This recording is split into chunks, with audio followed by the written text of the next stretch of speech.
کیا آپ کے ذہن میں کبھی یہ سوال آیا ہے کہ کیا اللہ مجھ سے محبت کرتا ہوگا؟ میرے ذہن میں یہ سوال کئی بار آتا ہے، بلکہ یہ سوال اکثر میرے ذہن میں گردش کرتا ہے۔ پھر ایک دن مجھے خیال آیا کہ میرا رب جن بندوں کو زیادہ چاہتا ہے ان کے بارے میں تو اس نے آیتیں اتاری ہیں۔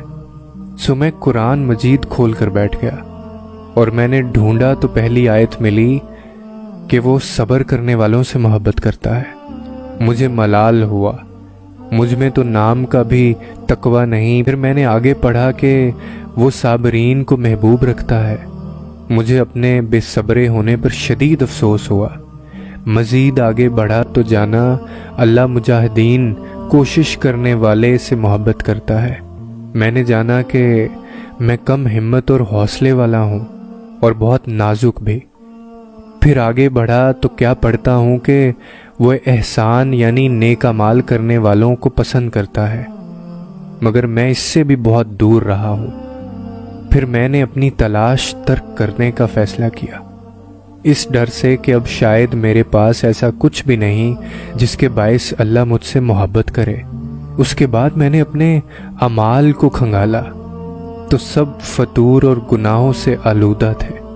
پھر اچانک میری نظر اللہ کے ایک اور پیغام پر پڑی جس میں وہ کہتا ہے کہ بے شک اللہ توبہ کرنے والوں سے محبت رکھتا ہے۔